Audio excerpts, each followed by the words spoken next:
안녕하세요. 백사원 목사입니다. 오늘 벌써 1월 15일입니다. 2021년 1월 달이 벌써 절반을 지나고 있습니다. 오늘도 하나님의 은혜와 함께 하시고 말씀과 동행하는 복된 하루가 되기를 바랍니다. 오늘 주신 하나님의 말씀은 누가복음 6장 1절부터 11절까지 말씀인데요. 오늘 본문에는 예수님과 바리새인들이 이 안식일에 관해서 논쟁하고 있는 두 가지 에피소드를 다루고 있습니다. 안식일은 율법을 대표하는 하나의 개념이고, 이 안식일 논쟁을 통해서 주님께서는 율법을 어떻게 보고 계시는가에 관한 이야기를 다루고 있는데요. 주님께서 안식일을 혹은 율법을 만드신, 제정하신 분으로서 당시 사회의 사람들, 당시 종교인들이 갖고 있었던 율법에 관한 입장과 얼마나 다른지를 보여줍니다. 오늘 말씀을 통하여 저나 여러분이나 우리가 주님의 말씀, 하나님의 법, 주님을 따라 사는 삶의 본질적인 것이 무엇인가 한 번 더 점검하는 시간이 되었으면 좋겠습니다.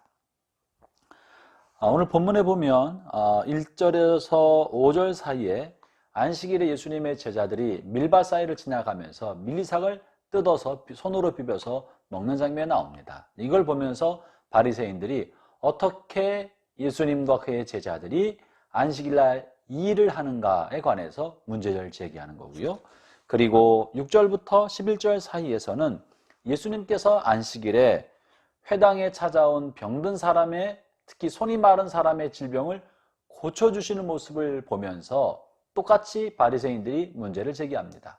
다른 날도 많은데 왜 하필 안식일에 이 일을 하느냐.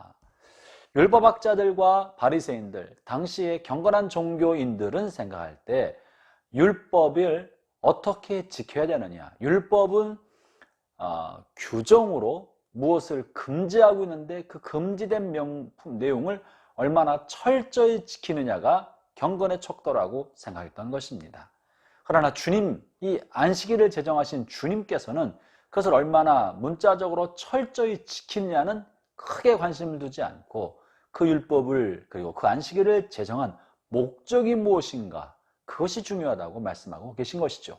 앞에 서두에서 주님께서는 안식일의 인자가 주인이다 라고 말씀하십니다. 4절과 5절을 읽어볼까요?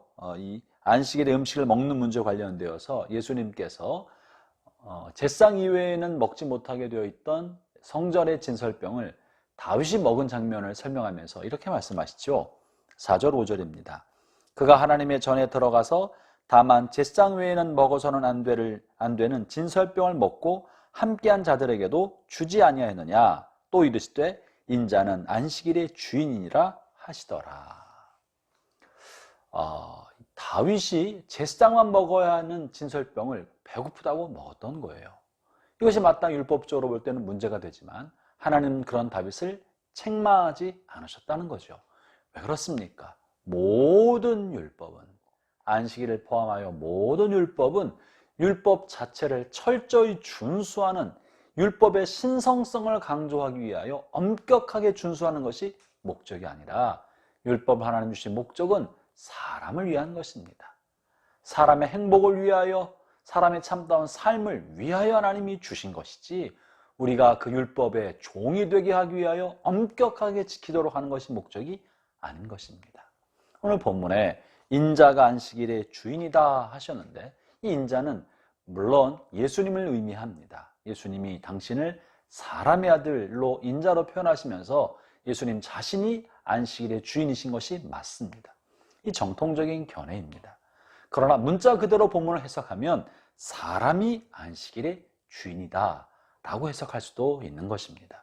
예수님이 갖고 있는 안식일에 관한 개념의 근본적인 의도와 율법의 근본적인 의도에서 사람이 안식일의 주인이고 율법은 사람을 위해 있는 것이지 사람이 율법을 위해 있는 것이 아니라는 것이 주님의 마음인 것이죠.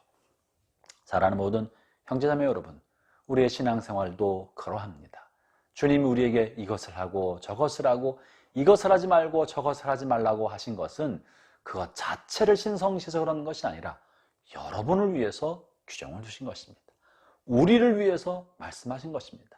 우리의 행복을 위하여 우리가 마땅히 버려야 할 것들을 말씀하신 것이고 우리의 복된 삶을 위하여 정욕과 욕심에 빠지지 아니하도록 해야 할 것과 하지 말 것을 정해두신 것입니다.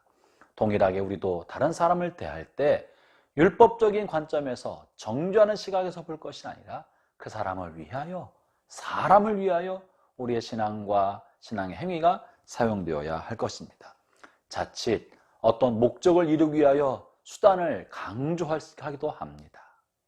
자식들을 위하여, 또 신앙생활을 위하여, 믿음이 어린 사람이 신앙이 잘 성장하기 위하여, 목적을 위하여 이런 것 하고 저런 것 하고, 이런 것 하지 말고 저런 것 하지 말라고 수단을 강조합니다. 그러나 이것이 오랫동안 반복되어서 규정화될 때는 목적은 온데간데 없고 수단만 남아서 수단만 강조하게 되는 율법주의에 빠질 수 있는 우려가 있는 것입니다. 형제자매 여러분, 하나님께서 우리에게 주신 것은 우리를 위한 것입니다. 사람을 위한 것입니다. 오늘 하루 살아가는 동안에 타인을 향해서도 그런 너그러운 마음으로 살아가고 하나님의 마음으로 살아가는 복되는 정이 함께 하시기를 바랍니다. 기도하겠습니다. 하나님 아버지, 우리를 하나님의 자녀로 삼아주셔서 우리가 율법의 종이 되지 않고 율법을 우리를 위해 주신 하나님의 규정으로 만들어 주셔서 감사합니다. 날마다 주님과 동행함으로 복된 삶을 살게 하여 주시고 주님과 함께함으로 주님과 더불어 살아가는 삶과 말씀에 순종하는 삶이 우리에게 기쁨이 되고 유익이 되게 하여 주옵소서. 예수님 이름으로 기도합니다. 아멘.